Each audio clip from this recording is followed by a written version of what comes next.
বাংলাদেশের ঘরে ঘরে এখন মুফতি, তবে একটাও মাদ্রাসায় পড়ে নাই, পড়ছে সব ফেসবুকে পড়া মুফতি আর কি। এখানে রাখলাম, পরে দিই।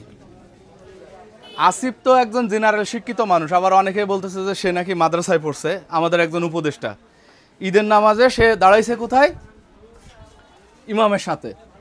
কিন্তু রিউমার স্ক্যানার নাম করে একটা ওয়েবসাইট আছে যারা এগুলা দেখাশোনা করে। দেশের মানুষ, এক শ্রেণীর মানুষ তার পিছে সেইভাবে লেগে গেছে। কেন সেই ইমামের সাথে দাঁড়াইলো? কেন সে পিছনে দাঁড়াইলো না? তার পাওয়ার আছে বলে কি সেই ওখানে দাঁড়াইছে? আরে ভাই, বিষয়টা হচ্ছে তার লাইনে যত গুরুজন ছিল এবং সেই সাথে সামনে যে ইমাম ছিল, তারা বলতেছে যে তুমি এখানে এসে দাঁড়াও বা আপনি এখানে এসে দাঁড়ান। এই কারণেই তো সে সেখানে দাঁড়াইছে। এখন এক শ্রেণীর মাথা পাগলা টাইপের মানুষ আছে যারা বলতেছে কি যে ওকে যদি বলা হয় যে তুমি এখন বিষ খাও, ওকে যদি বলা হয় তুমি এখন পাওয়ার থেকে সরে দাঁড়াও, তাহলে কি সে সরে দাঁড়াবে? তাহলে কি বিষ খাবে? কথা হচ্ছে কি, আমি একটা সিগারেট খাইতেছি, সিগারেট খাইতে খাইতে আমার এপাশে দুইটা ছোটো ভাই আছে, একজনকে দেখাও না, ভাইরাল মানুষ।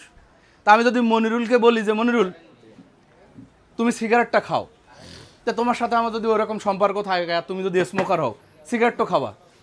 কিন্তু আমি যদি হিন্দুদের চড়ক পূজায় যায় তোমারে বলি যে বাসার উপর থেকে নিচে লাভ দাও, দেবা? মানুষ দুধ আর মুদ, ইন্দিরা গান্ধী, কলার কান্দি, রাজা রামমোহন রায়, পৈতা কুসুর মাই একটার সাথে আরেকটা মিলাই ফেলে, মানে আলাদা করতে পারে না। আসিফ মাহমুদ সে তো মাদ্রাসায় পড়ে নাই। এখন আমি যদি ওরকম হইতো যে আমার মুর্শিদ যাকে আমি মানি সে সামনে ইক্তেদা করছে, আমি ইক্তেদা করতেছি তার পিছনে, এপাশে আমার বাপ চাচা দাঁড়ায় আছে, গুরুজন, এবং সেই সাথে ওই আমি যাকে ইক্তেদা করতেছি ওর ডান পাশে আরও একজন আলেম দাঁড়ায় আছে। ওই আলেম যদি আমাকে বলে যে আপনি ওই পাশে এসে দাঁড়ান, আর পিছনের লোকগুলো যদি বলে ভাই আপনি ওইখানে দাঁড়ান, আমি এই মানুষগুলোকে না বলবো কিভাবে? আর ওইখানে দাঁড়াইলে কি নামাজ হয় কি হয় না সেটা আমিও জানি না। যারা ফেসবুক থেকে পড়ে কি হয়েছে বললাম মুফতি হয়েছে, এই মুফতিগুলাও জানে না। এটার পক্ষেও কোনো হাদিস আছে বলে মনে হয় না, আবার হাদিস নাই যে এটাও আমার মনে হয় না। কিন্তু ঠিকই কমেন্টে এসে অন্যরকম কথাবার্তারা লিখতেছে মানুষ। আমি খালি পড়তেছি। এতটা পড়ে শিখতেছি যে দেশের মানুষ এত যদি মুফতি হয় তাহলে মানুষ না খায় মরে কে? রাস্তা দিয়ে হাঁটতে গেলে খাবার দিতে হয় কেন? দেশে তো কোটিপতি আছে, আর সবাই যদি মুফতি হয় তাহলে মুফতিদের মধ্যেও তো কোটিপতি আছে।